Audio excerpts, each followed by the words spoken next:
యాదగిరిగుట్ట లక్ష్మీ నరసింహస్వామి దగ్గర జరిగిన అపచారానికి మూల్యం చెల్లించలేదా?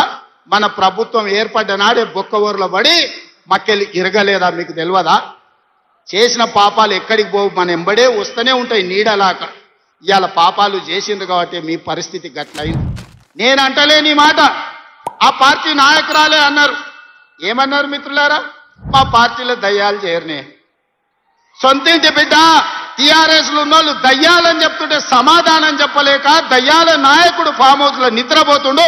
నేను అడుగుతున్నది బీఆర్ఎస్ కాదు, డిఆర్ఎస్ అంటే దయ్యాల రాజ్య సమితి. అది ఇయాల అది భారత రాష్ట్ర సమితి కాదు, అది దయ్యాల రాజ్య సమితి. అందుకే ఇవాళ ఈ వేదిక మీద నుంచి తెలంగాణ ప్రజలకు నేను మాట ఇస్తున్నా, అవి దయ్యాలు కాదు, కొరివి దయ్యాలను వాళ్ళని పొలిమేర్లు దాటే వరకు తరిమి కొట్టే బాధ్యత 4 కోట్ల తెలంగాణ ప్రజల తరపున మీ సోదరుడిగా నేను ఆ బాధ్యత తీసుకుంటా. ఖచ్చితంగా ఈ కొరివి దయ్యాలను పొలిమేర్లు దాటే వరకు తరిమి కొట్టాలి. దాంట్లో మీ సహకారం ఉండాలి. నల్గొండ బిడ్డలు ముందు బాగానే నిలబడాలి అని చెప్పి నేను మా మిత్రులకు విజ్ఞప్తి చేసి, రాష్ట్రాన్ని దోసుకొని రాష్ట్రాన్ని తగలబెట్టి రావణ కాష్టంగా మార్చి 8 లక్షల కోట్ల రూపాయల అప్పు చేసి రాష్ట్రాన్ని దివాలా తీపించి విద్యార్థులను, రైతులను, ఉద్యమకారులను పొట్టన పెట్టుకొని బంగారు తెలంగాణ ముసుగులో బొందలగడ్డ తెలంగాణ చేసిన దిక్కుమాలిన ప్రతి ఎదవ ఈ రోజు మనల్ని వచ్చి విమర్శిస్తాడా? కార్యకర్తలారా ఆలోచన చేయండి. 18 నెలల్లో ఎన్నడైనా మనం నిద్రపోయినామా? 18 నెలలలో ఎన్నడైనా కార్యకర్త నుంచి నాయకుల వరకు ఎవరినైనా కలవకుండా ఉన్నామా?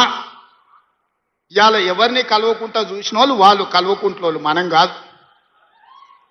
ఎన్నిసార్లు బయటకు వచ్చిండు, ఎన్నిసార్లు ప్రజల్ని కలిసిండు ఆయన అడగాను. మా అక్కల్ని అడుగుతున్నా, అక్క ఎన్నడైనా ముఖ్యమంత్రిని చూసిర్రా? ఇంతకుముందే వాసాల మర్రిలా ఆయన వచ్చినాడు. ఎవరికి?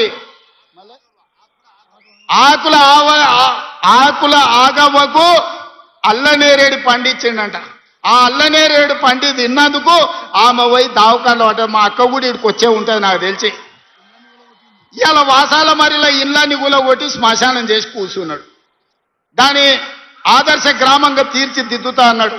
మరి ఆ వాసాల మరి పరిస్థితి ఏముందో నాకైతే తెలియదు. కానీ మా చామలకీరను, మా బీర్ల ఐలేను పోయి చూసిరమ్మ అంటున్నా. వాళ్ళకి ఆయన అన్యాయం చేసిపోతే న్యాయం చేసే బాధ్యత మన మీద ఉన్నది. వాళ్ళ ఉన్న ఇల్లు వీకి పందిరేసి, పందిరి కూడా కాదు, ఇల్లు వీకి మొత్తం ఎక్కడిదక్కడ చేసిపోయింది. వెనకటికి అందుకే పెద్దోళ్ళు చెప్పారు, పనిమంతుడు పందిరేస్తానంట కుక్కతోక తలిగి కూలిపోయిందంట. ఇవాళ వాసాల మరిలా ఈయన ఇట్ల గీసి అట్ల గీసి ఫామ్ హౌస్కి ఇట్లకెళ్ళ రోడ్ వేసుకోనికి అన్ని నక్కజిత్తుల వ్యవహారాలతోటి ఈరోజు ఎర్రవల్లి ఫామ్ హౌస్కి ఇక్కడ నుంచి రోడ్ వేసుకోనికే వాసాల మర్రిని మొత్తం కుప్ప కూల్చిపోయి శ్మశానం లాగా చేసిండు. మరి నాకైతే బాధ్యత ఉంది కదా. ఆయన అల్లకల్లోలం చేసినా, ఆగమాగం చేసినా అన్నిటిని సరిదిద్దాలన్న ఆలోచనతోటి ఇవాళ రైతులను కావచ్చు, ఆడబిడ్డ మహిళల్ని కావచ్చు, విద్యార్థులను కావచ్చు, నిరుద్యోగ యువకులను కావచ్చు, ఉద్యమకారులను కావచ్చు, దళితులను కావచ్చు, గిరిజనులను కావచ్చు, ఆదివాసులను కావచ్చు, మైనారిటీలను కావచ్చు, వీళ్ళందరి కష్ట సుఖాలు తెలుసుకొని విధి విధానాలు తయారు చేసి ఇవాళ వాళ్ళందరినీ అభివృద్ధి పాఠం వైపు నడిపించాలని నేను ప్రయత్నం. రెడ్డి గారు రాజకీయాలు చేద్దాం 6 నెలల ముందు అయిపోయింది మీ పని. కానీ నిజాయితీగా పనిచేయండి, రాష్ట్ర ప్రయోజనాలు కాపాడండి. ఇవాళ నువ్వు అన్ని చిల్లర మాటలు, ఉద్దర మాటలు, అబద్ధాలు మాట్లాడి, అబద్ధాలు మాట్లాడి, మోసాలు మాట్లాడి ఇంకెన్ని రోజులు చేస్తావు రాజకీయము? ఇప్పుడు ఏడాది అర్థంకెళ్ళి నువ్వు పోయిన అసెంబ్లీ సమావేశాల్లో ఏం చెప్పినావు? నువ్వు 6 ప్రాజెక్టులు పూర్తి చేస్తా, 6.5 లక్షల ఎకరాలకు నీళ్ళు ఇస్తా అన్నావు. పూర్తి చేసిన ఒక్కటన్నా 6 చెప్పినావు నువ్వు. 6.5 లక్షల ఎకరాలకు నీళ్ళు ఇస్తా అన్నావు. 6.5 లక్షలు ఇచ్చిపెట్టు, 6,000 ఎకరాలకన్నా ఇచ్చినావా? ఇప్పుడు మళ్ళీ మొన్న బడ్జెట్లో పెట్టిండు. ఇది పోయిన బడ్జెట్ గోవిందా ఉత్తమ్ చెప్పింది తప్ప ఒక్క 6,000 ఎకరాలకు కూడా నీళ్ళు ఇవ్వలే. ఇప్పుడు మాటలు మస్తు మాట్లాడుతూ కూర్చున్న కాడ పని చేస్తే తెలుస్తుంది. నువ్వు చేసిన గొప్పదనం ఏంటంటే 6 ప్రాజెక్టులు పూర్తి చేస్తా అన్నావు, కానీ Peddavagu కొట్టుక పీకింది, SLBC ఊలి పీకింది, Vattem pump house మునిగి పీకింది. గింతే నువ్వు చేసింది. ఒక్క ఎకరానికైతే నీళ్ళు ఇవ్వలే. నువ్వేందో ఉద్ధరించినట్టు, నువ్వు సత్యహరిశ్చంద్రుడు లెక్క నేనంత పెద్ద ఉద్ధరించినాను మాట్లాడుతూ ఏం చేసినావు ఏడాది అర్థంలో? నువ్వు ఏడాది అర్థంలో నీ పాలనలో కనీసం 6,000 ఎకరాలకు నీళ్ళు ఇచ్చినావా? అసెంబ్లీని కూడా తప్పుదో పట్టించినావు. అరే ఏం నడుపుతావా నువ్వు? గవర్నమెంట్ 30 ఎస్సీ పోస్టులు ఖాళీ ఉన్నాయి, 15 చీఫ్ ఇంజనీర్ పోస్టులు ఖాళీ ఉన్నాయి.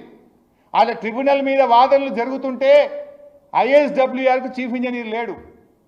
నీ నీ నీ నీ పాలన ఎంత అందంగా ఉందంటే అత్యంత ముఖ్యమైన సెక్షన్ 3 మీద కృష్ణా నదీ జలాల్లో నీటి పంపకం మీద ఢిల్లీలో ట్రిబ్యునల్ ముందు వాదనలు జరిగితే ఇంటర్ స్టేట్ వాటర్ రిసోర్స్కు చీఫ్ ఇంజనీర్ పోస్ట్ ఖాళీ పెట్టినావు నువ్వు.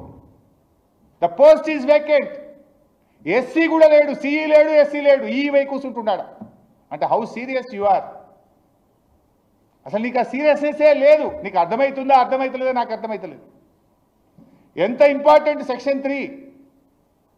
దానికి ఎస్సీ ఉన్నాడు, సిఈ ఉన్నాడు, ఉత్త డిప్టీ పోతున్నాడు ఢిల్లీకి. ఆ డిప్టీలు కూడా పాపం వాళ్ళు ఫ్లైట్ టికెట్ కొనుక్కొని పోతే ఫైనాన్స్లో బిల్లు పాస్ అవుతలేదు. వాళ్ళు ఏడుస్తూ ఉన్నారు. ఆ ఫైనాన్స్లో పర్సెంటేజ్ ఇస్తే తప్ప బిల్లు పాస్ కాదా మీ గవర్నమెంట్లో? ఈ ఫ్లైట్ టికెట్లకు వాడేట పర్సెంటేజ్ ఇవ్వాలి. ఇక నీ పాలనకు అంత గొప్పగా ఉంది. ఇంకా చెప్తే చాలా ఉండదు కానీ I will speak later. Thank you very much. ఇంత దివాలా కోరు మాటలు మాత్రం బహుశా ఈ దేశ చరిత్రలనే ఏ రాజకీయ నాయకుడు కూడా మాట్లాడలేదు. ముఖ్యమంత్రి కాదు, ఏ రాజకీయ నాయకుడు కూడా మాట్లాడలేదు. ఒక్క మాటలో చెప్పాలంటే రేవంత్ రెడ్డి గారు నిన్న నాకు పరిపాలన చేత కాదు అని కాడి పడేసిండని చెప్పక తప్పదు. చాలా స్పష్టంగా కాడి వారేసి నాతో కాదు అని చేతులు ఎత్తేసిండు. ఇక అయిపోయింది, నాతో కాదని నిన్న స్పష్టంగా చెప్పిండు. కానీ వారితో పాటు ఈ రాష్ట్ర ప్రజలకు కొన్ని వాస్తవాలు చెప్పాలి కాబట్టి మా బాధ్యత కాబట్టి చెప్పాలనుకుంటా ఉన్నాం. ఎక్కడ పోయినా దొంగలాగా చూస్తున్నారు అంటున్నాడు ముఖ్యమంత్రి. మరి దొంగను దొంగలెక్క కాకపోతే ఎట్లా చూస్తారు? దొంగను దొంగలెక్కనే చూస్తారు. నోట్ల కట్టలతో దొరికిపోయిన దొంగను ఖచ్చితంగా దొంగనే అంటారు, దొంగనే చూస్తారు. ఒక విశ్వసనీయత లేని ఓటుకు నోటు దొంగను కాంగ్రెస్ అనే ఒక ఎర్రి పార్టీ గుడ్డిగా నమ్మి సీఎం చేసింది. కానీ ఖచ్చితంగా దేశంలో మిగతా వాళ్ళు మాత్రం నమ్ముతలేరు. మోసగాళ్లను దొంగలను దొంగలే అంటారు ముఖ్యమంత్రి గారు. ఖచ్చితంగా అది ఈరోజు కాదు, చివరి రోజు దాకా కూడా నీ పరిస్థితి అదే ఉంటుంది. యాద పెట్టుకోని చెప్తున్నా.